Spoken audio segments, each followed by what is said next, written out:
اور جب ہم انسان کو نعمت بخشتے ہیں تو روح گرداں ہو جاتا ہے اور پہلو پھیر لیتا ہے، اور جب اسے سختی پہنچتی ہے تو نا امید ہو جاتا ہے۔ کہہ دو کہ ہر شخص اپنے طریق کے مطابق عمل کرتا ہے،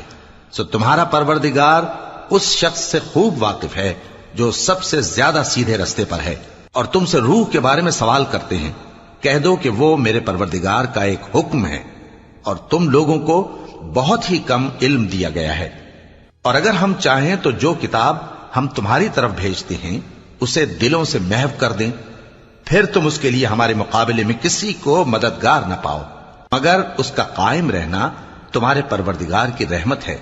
کچھ شک نہیں کہ تم پر اس کا بڑا فضل ہے۔ کہہ دو کہ اگر انسان اور جن اس بات پر مجتمع ہوں کہ اس قرآن جیسا بنا لائیں تو اس جیسا نہ لا سکیں گے، اگرچہ وہ ایک دوسرے کے مددگار ہوں۔ اور ہم نے قرآن میں سب باتیں طرح طرح سے بیان کر دی ہیں، مگر اکثر لوگوں نے انکار کرنے کے سوا قبول نہ کیا، اور کہنے لگے کہ ہم تم پر ایمان نہیں لائیں گے جب تک کہ عجیب و غریب باتیں نہ دکھاؤ، یعنی یا تو ہمارے لیے زمین سے چشمہ جاری کر دو، یا تمہارا کھجوروں اور انگوروں کا کوئی باغ ہو اور اس کے بیچ میں نہریں بہا نکالو، یا جیسا تم کہا کرتے ہو ہم پر آسمان کے ٹکڑے گرا دو، یا اللہ اور فرشتوں کو ہمارے سامنے لے آؤ، یا تمہارا سونے کا گھر ہو، یا تم آسمان پر چڑھ جاؤ اور ہم تمہارے چڑھنے کو بھی نہیں مانیں گے جب تک کہ کوئی کتاب نہ لاؤ جسے ہم پڑھ بھی لیں۔